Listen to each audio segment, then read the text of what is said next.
Ya, selamat pagi, siang, dan sore Bu Masni. Sekarang saya Damimi Santoso Nandian, kelas 10 D absen 6 akan menjelaskan tentang proses masuknya Islam ke Nusantara. Nah, proses masuknya Islam ke Nusantara itu dibagi menjadi 4 bagian. Nah, kita ini flashback ke latar belakangnya dulu. Nah, yang pertama itu teori Gujarat, yang kedua teori Persia, yang ketiga teori Arab atau Mesir, dan yang keempat teori Cina. Nah, yang pertama teori Gujarat. Teori ini itu beranggapan bahwa agama dan kebudayaan Islam dibawa oleh para pedagang dari daerah Gujarat, India yang berlayar melewati Selat Malaka. Teori ini itu menjelaskan bahwa kedatangan Islam ke Nusantara sekitar abad ke-13 melalui kontak para pedagang dan kerajaan Samudra Pasai yang menguasai Selat Malaka pada saat itu. Nah, teori ini juga diperkuat dengan penemuan makam Sultan Samudra Pasai, Malik As-Saleh pada tahun 1297 yang bercorak Gujarat. Teori ini tuh dikemukakan oleh S. Burgronje dan J. Pineapple. Nah, teori Gujarat ini ditemukan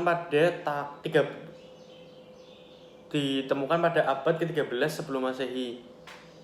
Nah, teori ini diungkapkan bahwa jika adanya perdagangan antara wilayah barat dan wilayah timur. Nah, sekarang kita beralih yang ke teori kedua. Teori yang kedua yaitu teori Persia.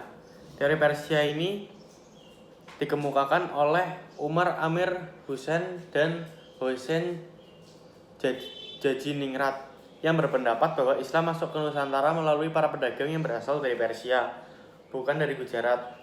Persia sendiri adalah sebuah kerajaan yang saat itu kemungkinan besar berada di Iran. Nah, teori ini tercetus pada awalnya masuk Islam ke Nusantara pada abad ke-13. Ajaran yang marak saat itu adalah ajaran Syiah yang berasal dari Persia.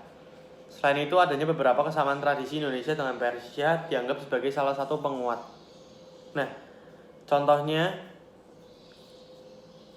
teori ini yaitu kan tadi kan sudah dijelaskan bahwa adanya kesamaan budaya dan tradisi antara masyarakat Indonesia dengan masyarakat Persia. Nah, ada dua contoh dari perilaku tersebut, yaitu yang pertama, Persia merayakan 10 Muharram sebagai hari suci kaum Persia. Dan yang kedua, tradisi tabut berada di Bengkulu. Nah, sekarang kita beralih ke teori yang ketiga, yaitu teori Cina. Lain halnya dengan Slamet Mulyana dan Sumanto Al-Qurtubi. Mereka berpendapat bahwa sebenarnya kebudayaan Islam itu masuk ke Nusantara melalui perantara masyarakat Muslim Cina. Teori ini berpendapat bahwa migrasi masyarakat Muslim Cina ke Kanton ke Nusantara, khususnya pada Palembang, pada abad ke-9 menjadi awal mula masuknya budaya Islam ke Nusantara. Hal ini dikuatkan dengan beberapa bukti. Nah, satu-satunya bukti adalah Raden Patah, Raja Demak adalah raja yang berasal dari keturunan Cina. Nah, penulisan gelar Raja-Raja Demak dengan istilah Cina dan catatan yang menyebutkan bahwa pedagang Cina lah yang pertama menduduki pelabuhan-pelabuhan Nusantara. Nah, habis ini kita langsung beralih ke teori yang keempat, yaitu teori Mekah. Dalam teori ini dijelaskan bahwa Islam di Nusantara dibawa langsung oleh para musafir dari Arab yang memiliki semangat untuk menyebarkan Islam ke seluruh dunia pada abad ke-7. Nah, hal ini diperkuat dengan adanya sebuah perkampungan Arab di Baurus, Sumatera Utara yang dikenal dengan nama Bandar Khalifah. Nah, selain itu di Samudra Pasai, mazhab yang terkenal dengan mazhab Syafi'i, mazhab ini juga terkenal di Arab dan Mesir pada saat itu. Nah, yang terakhir adalah digunakannya gelar Al-Malik pada raja-raja Samudra Pasai seperti budaya Islam dan di Mesir. Teori inilah yang paling banyak mendapat dukungan para tokoh seperti Van Leur, Anthony H. Jones, T.W. Arnold, dan Buya Hamka. Islam juga sempat menjadi kekuatan yang cukup disegani di Nusantara. Hal ini ditandai dengan munculnya banyak kerajaan Islam yang cukup terkenal dan berkuasa. Nah, pastinya sekarang banyak yang bertanya kan, siapa sih yang membawa Islam ke Indonesia itu? Siapa sih yang membawa Islam ke Nusantara ini?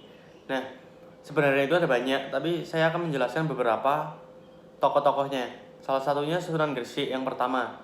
Sunan Gresik itu ia dapat disebut dengan orang yang pertama menyebarkan Islam di Indonesia. Ia menyebarkan di sekitar daerah Jawa Timur.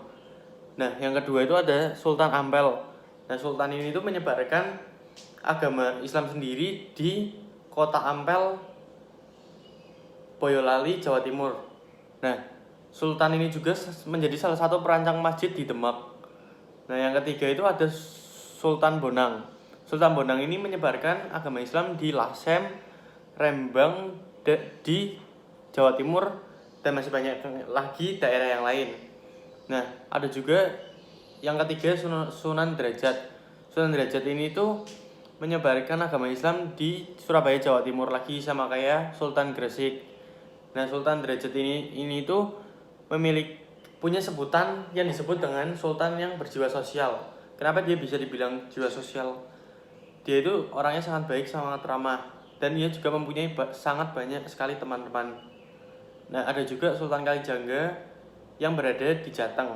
Maksudnya dia menyebarkan agama Islam di Jateng. Lalu ada Sultan Giri juga yang menyebarkan ke luar Pulau Jawa. Nah, sekarang jadi kita sudah tahu asal-usul gimana sih cara masuknya Islam ke Indonesia atau penyebaran agama Islam ke Indonesia. Nah, maka dari itu saya sekarang akan mengajak teman-teman kita jadi orang Indonesia, jangan rasis dan jangan membeda-bedakan. Karena kita itu semua sama dari Tuhan yang berasal dari debu dan akan menjadi debu lagi. Maka dari itu kita harus saling menghormati dan menghargai. Nah, sekian dari saya, terima kasih.